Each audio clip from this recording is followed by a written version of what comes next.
Sebastian Martinez, MMA Unit, here with Neil Seery, who faces Brad Pickett at UFC Fight Night, Gustafsson versus Manuwa. Now, you're making your UFC debut on short notice, nonetheless. How do you feel about this whole experience?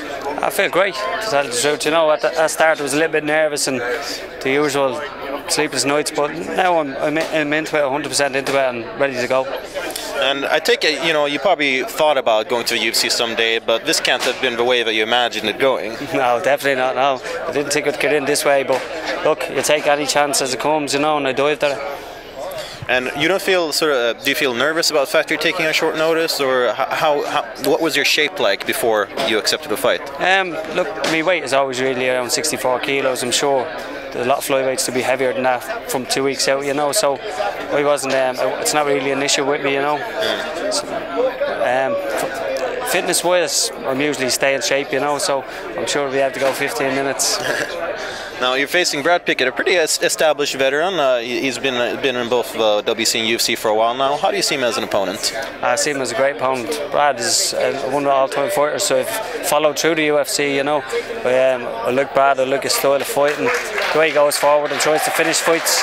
He's not a lazy fighter. I know people's going to say, what's a lazy fighter? Lazy, people lying on you and happy with a decision. Brad tries to take you out there any way possible, and I think he's going to try to do that to me as well, Oh, yeah? And you're an Irishman fighting an Englishman in London.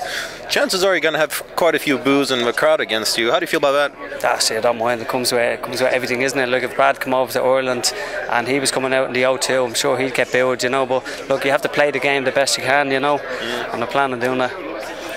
And now he's known, nicknamed One Punch, known for his striking. How do you match up your skills against his?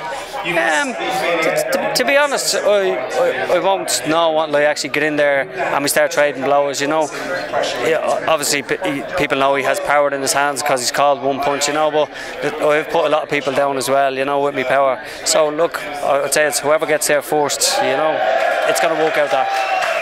And where do you feel your biggest advantages in this fight? I wouldn't think people have. I think I have an advantage over Brad, but I'd say, look, it's a win-win situation for me. On 2 weeks' notice, I'm after getting into the UFC, and I'm dangerous. I have nothing to lose here. Brad has a lot to lose. He's coming down to flyweight, so I'd say that's my biggest advantage as it comes for the wrestling, the striking, and I actually won't want to get in there and start testing yourself against Brad. Well, you were asked about this previously, but I want to ask it again. For fans who haven't seen you before, who perhaps haven't followed the smaller organizations, what can they expect on Saturday night from your debut? They can expect me walking forward and trying to knock Brad Pickett out. It's what I do in nearly all my fights. So I walk forward, no matter what they hit me with, I keep going forward. I know Brad keeps coming forward, so I guess one of us, we're going to meet in the middle. And if all the stars align for you, everything goes the way you've planned, how does the fight go? We finish in Brad Pickett. What way? Any way possible. Any way possible. Yeah. All right, well, that's a very good way of looking at it. And I'm sure fans will be looking forward to the flyweight battle that takes place on Saturday for UFC Fight Night, Gustafsson versus Manuwa, where Neil Seery faces Brad One Punch Pickett. Thank you very much for your time. Good luck.